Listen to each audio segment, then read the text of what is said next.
بسم اللہ الرحمن الرحیم۔ حر بن یزید حضرت حسین رضی اللہ عنہ کے ساتھ عمر بن سعد نے اپنے لشکر کو 4 حصوں پر تقسیم کر کے ہر ایک حصے کا ایک امیر بنایا تھا۔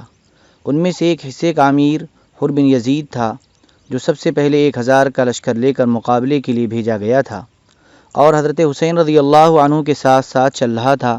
اس کے دل میں اہل بیت اطہار کی محبت کا جذبہ بیدار ہو چکا تھا۔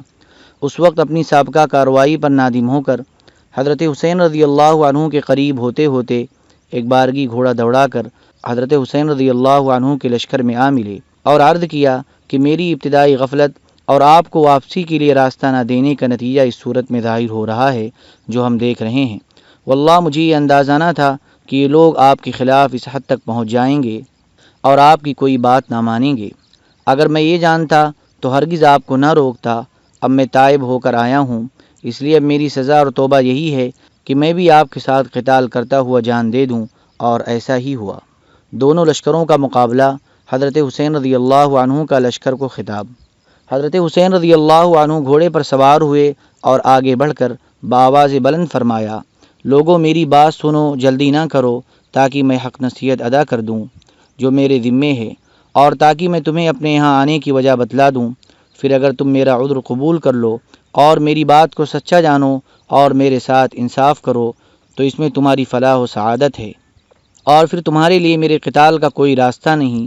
اور اگر تم میرا عذر قبول نہ کرو تو تم سب مل کر مقرر کرو اپنا کام اور جمع کر لو اپنے شریکوں کو، پھر نہ رہے تم کو اپنے کام میں شبہ، پھر کر گزرو میرے ساتھ اور مجھ کو مہلت نہ دو۔ یہ وہ الفاظ ہیں جو نوح علیہ السلام نے اپنی قوم کو کہے تھے۔ بہنوں کی گریہ وزاری اور حضرت حسین رضی اللہ عنہ کا اس سے روکنا۔ حضرت حسین رضی اللہ عنہ کی یہ کلمات بہنوں اور عورتوں کے کان میں پڑے تو ضبط نہ کر سکیں، رونے کی آوازیں بلند ہو گئیں۔ حضرت حسین رضی اللہ عنہ نے اپنے بھائی عباس کو بھیجا کہ ان کو نصیحت کر کے خاموش کر دیں، اور اس وقت فرمایا کہ اللہ تبارک و تعالی ابن عباس پر رحم فرمائے، انہوں نے صحیح کہا تھا کہ عورتوں کو ساتھ نہ لے جاؤ۔ حضرت حسین رضی اللہ عنہ کا درد انگیز خطبہ۔ حضرت حسین رضی اللہ عنہ جب دشمن کی فوج کو مخاطب کر کے متوجہ کر چکے اور عورتوں کو خاموش کر دیا تو ایک درد انگیز و نصیحت آمیز بلیغ و بے نظیر خطبہ دیا۔ حمد و ثنا اور درود و سلام کے بعد فرمایا، اے لوگو، تم میرا نسب دیکھو، میں کون ہوں، پھر اپنے دلوں میں غور کرو، کیا تمہارے لیے جائز ہے کہ تم مجھے قتل کرو اور میری عزت پر ہاتھ ڈالو؟ کیا میں تمہارے نبی صلی اللہ علیہ وسلم کی صاحبزادی کا بیٹا نہیں ہوں؟ کیا میں اس باپ کا بیٹا نہیں ہوں جو رسول اللہ صلی اللہ علیہ وسلم کا چچازاد بھائی اور وصی اول المؤمنین باللہ تھا؟ کیا سید الشہداء حمزہ میرے باپ کے چچا نہیں تھے؟ کیا جعفر طیار میرے چچا نہیں تھے؟ کیا تمہیں یہ حدیث نہیں پہنچی کہ رسول اللہ صلی اللہ علیہ وسلم نے مجھے اور میرے بھائی حسن کو سید شباب اہل الجنہ اور قرۃ عین اہل سنہ فرمایا ہے؟ اگر تم میری بات کی تصدیق کرتے ہو، اور واللہ میری بات بالکل حق ہے، میں نے عمر بھر کبھی جھوٹ نہیں بولا، جب سے مجھے یہ معلوم ہوا کہ اس سے اللہ تعالیٰ ناراض ہو جاتا ہے، اور اگر تمہیں میری بات کا یقین نہیں تو تمہارے اندر ایسے لوگ موجود ہیں جن سے اس کی تصدیق ہو سکتی ہے۔ پوچھو جابر بن عبداللہ سے، دریافت کرو ابو سعید یا سہل بن سعد سے، معلوم کرو زید بن ارقم یا انس سے، وہ تمہیں بتلائیں گے کہ بے شک یہ بات انہوں نے رسول اللہ صلی اللہ علیہ وسلم سے سنی ہے۔ کیا یہ چیزیں تمہارے لیے میرا خون بہانے سے روکنے کو کافی نہیں؟ مجھے بتلاؤ کہ میں نے کسی کو قتل کیا ہے جس کے قصاص میں مجھے قتل کر رہے ہو، یا میں نے کسی کا مال لوٹا ہے یا کسی کو زخم لگایا ہے۔ اس کے بعد حضرت حسین رضی اللہ عنہ نے رؤسائے کوفہ کا نام لے کر پکارا، اے شیث بن ربیعی، اے حجاز بن ابحر، اے قیس بن اشعث، اے زید بن حارث، کیا تم لوگوں نے مجھے بلانے کے لیے خطوط نہیں لکھے؟ یہ سب لوگ مکر گئے کہ ہم نے نہیں لکھے۔ حضرت حسین رضی اللہ عنہ نے فرمایا کہ میرے پاس تمہارے خطوط موجود ہیں۔ اس کے بعد فرمایا، اے لوگو، اگر تم میرا آنا پسند نہیں کرتے تو مجھے چھوڑ دو، میں کسی ایسی زمین میں چلا جاؤں جہاں مجھے امن مل جائے۔ قیس بن اشعث نے کہا کہ آپ اپنے چچازاد بھائی ابن زیاد کے حکم پر کیوں نہیں اتر آتے؟ وہ پھر آپ کے بھائی ہیں، آپ کے ساتھ برا سلوک نہ کریں گے۔ حضرت حسین رضی اللہ عنہ نے فرمایا کہ مسلم بن عقیل کے قتل کے بعد بھی تمہاری یہی رائے ہے، واللہ میں کبھی اس کو قبول نہ کروں گا۔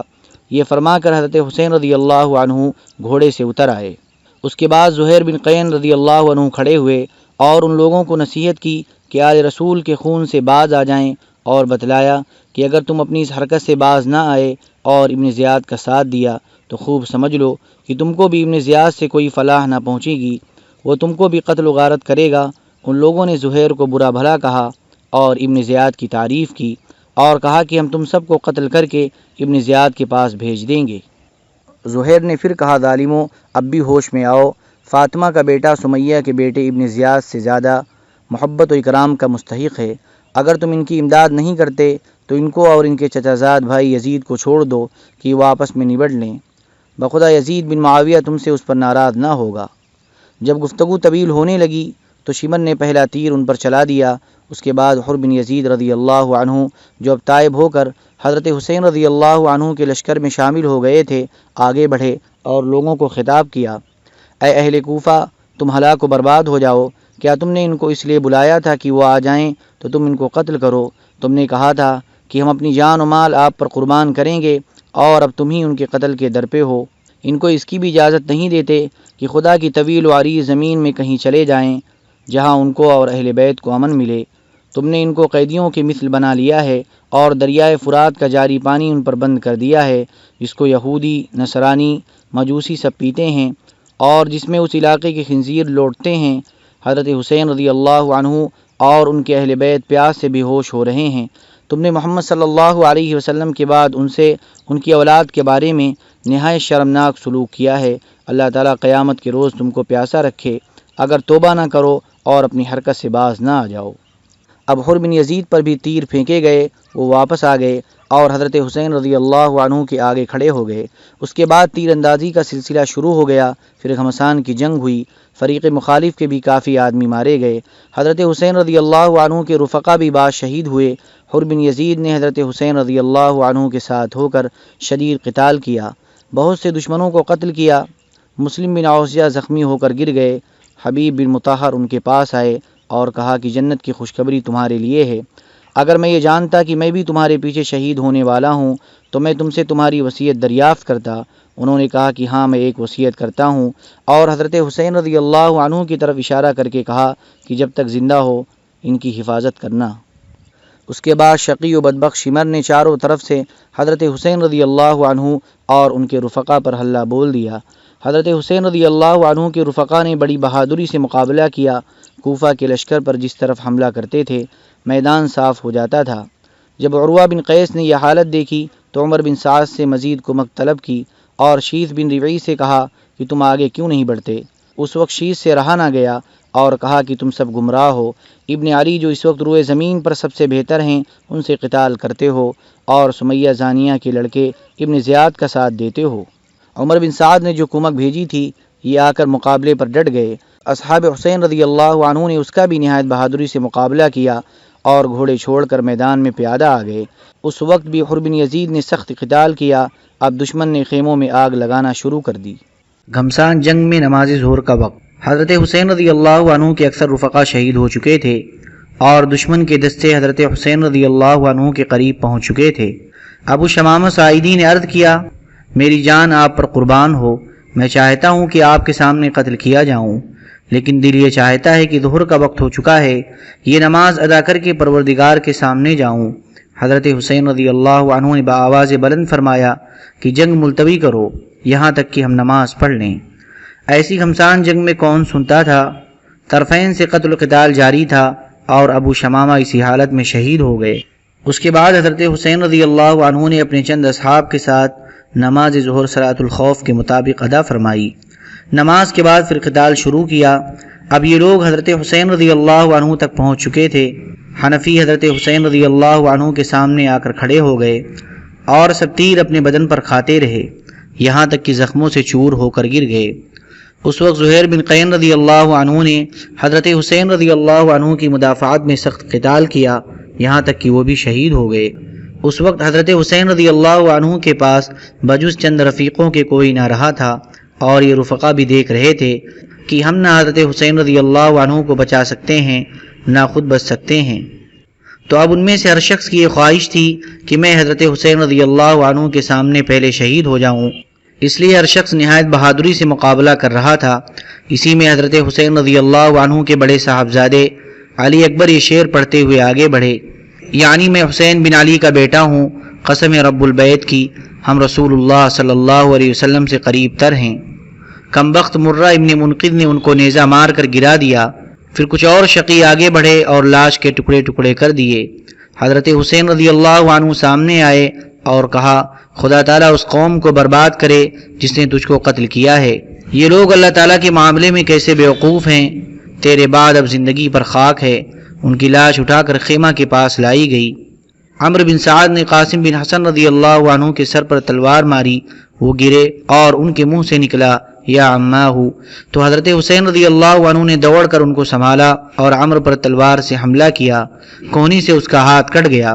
حضرت حسین رضی اللہ عنہ اپنے بھتیجے قاسم کی لاش کو اپنے کاندھے پر اٹھا کر لائے اور اپنے بیٹے اور دوسرے اہل بیت کے برابر لٹا دیا۔ اب حضرت حسین رضی اللہ عنہ تقریباً تنہا بے یار و مددگار ہو گئے تھے، لیکن ان کی طرف بڑھنے کی کسی کو ہمت نہیں ہوئی۔ اسی طرح بہت دیر تک یہی کیفیت رہی کہ جو شخص آپ کی طرف بڑھتا اسی طرح لوٹ جاتا اور حضرت حسین رضی اللہ عنہ کے قتل اور اس کے گناہوں کو اپنے سر لینا نہ چاہتا تھا۔ یہاں تک کہ قبیلہ کندہ کا ایک شقی القلب مالک بن نصیر آگے بڑھا اور امام حسین رضی اللہ عنہ کے سر پر تلوار سے حملہ کیا۔ آپ شدید زخمی ہو گئے۔ اپنے چھوٹے صاحبزادے عبداللہ کو بلایا اور اپنی گود میں بٹھا لیا۔ بنی اسد کے ایک بد نصیب نے ان کو بھی تیر مار کر ہلاک کر دیا۔ حضرت حسین رضی اللہ عنہ نے اس معصوم بچے کا خون لے کر زمین پر بکھیر دیا اور دعا کی، یا اللہ تو ہی ان ظالموں سے ہمارا انتقام لے لے۔ اس وقت حضرت حسین رضی اللہ عنہ کی پیاس حد کو پہنچ چکی تھی۔ آپ پانی پینے کے لیے دریائے فرات کے قریب تشریف لے گئے۔ ظالم حسین بن نمیر نے آپ کے منہ پر نشانہ کر کے تیر پھینکا جو آپ کو لگا اور دہن مبارک سے خون جاری ہو گیا۔ انا للہ و انا الیہ راجعون۔ حضرت حسین رضی اللہ عنہ کی شہادت۔ اس کے بعد شمر 10 آدمی ساتھ لے کر حضرت حسین رضی اللہ عنہ کی طرف بڑھا۔ حضرت حسین رضی اللہ عنہ شدید پیاس اور اتنے زخموں کے باوجود ان کا مقابلہ کر رہے تھے، اور جس طرف حضرت حسین رضی اللہ عنہ بڑھتے یہ بھاگتے نظر آتے تھے۔ اہل تاریخ نے لکھا ہے کہ یہ ایک بے نظیر واقعہ ہے کہ جس شخص کی اولاد اور اہل بیت قتل کر دیے گئے ہیں اس کو خود شدید زخم لگے ہوئے ہیں اور وہ پانی کے ایک قطرے سے محروم ہو، اور وہ اس وقت ثبات قدمی سے مقابلہ کر رہا ہے کہ جس طرف رخ کرتا ہے مسلح سپاہی بھیڑ بکریوں کی طرح بھاگنے لگتے ہیں۔ شمر نے جب یہ دیکھا کہ حضرت حسین رضی اللہ عنہ کے قتل کرنے سے ہر شخص بچنا چاہتا ہے تو آواز دی کہ سب ایک بارگی سے حملہ کرو۔ اس پر بہت سے بد نصیب آگے بڑھے، نیزوں اور تلواروں سے ایک بارگی حملہ کیا اور ابن رسول اللہ خیر خلق اللہ فی الارض ظالموں کا مقابلہ کرتے ہوئے شہید ہو گئے۔ انا للہ و انا الیہ راجعون۔ شمر نے خوری بن یزید سے کہا کہ ان کا سر کاٹ لو۔ وہ آگے بڑھا مگر ہاتھ کانپ گئے۔ پھر شقی بدبخت سنان بن انس نے یہ کام انجام دیا۔ آپ کی لاش کو دیکھا تو 33 زخم نیزوں کے اور 34 زخم تلواروں کے آپ کے بدن پر تھے، تیروں کے زخم ان کے علاوہ۔ حضرت حسین رضی اللہ عنہ اور عام اہل بیت کے قتل سے فارغ ہو کر یہ ظالم علی اصغر حضرت زین العابدین رضی اللہ عنہ کی طرف متوجہ ہوئے۔ شمر نے ان کو بھی قتل کرنا چاہا۔ حمید بن مسلم نے کہا، سبحان اللہ، تم بچے کو قتل کرتے ہو اور جبکہ وہ مریض بھی ہے۔ شمر نے چھوڑ دیا۔ عمر بن سعد آگے آئے اور کہا کہ ان عورتوں کے خیمے کے پاس کوئی نہ جائے اور اس مریض بچے سے کوئی تعارض نہ کرے۔ لاش کو روندا گیا۔ ابن زیاد شقی کا حکم تھا کہ قتل کے بعد لاش کو گھوڑوں کی ٹاپوں سے روندا جائے۔ عمر بن سعد نے چند سواروں کو حکم دیا، انہوں نے یہ بھی کر ڈالا۔ انا للہ و انا الیہ راجعون۔ اللهم صل على سيدنا وحبيبنا ومحبوبنا ومولانا محمد وبارك وسلم۔ سبحان ربك رب العزة عما يصفون وسلام على المرسلين والحمد لله رب العالمين۔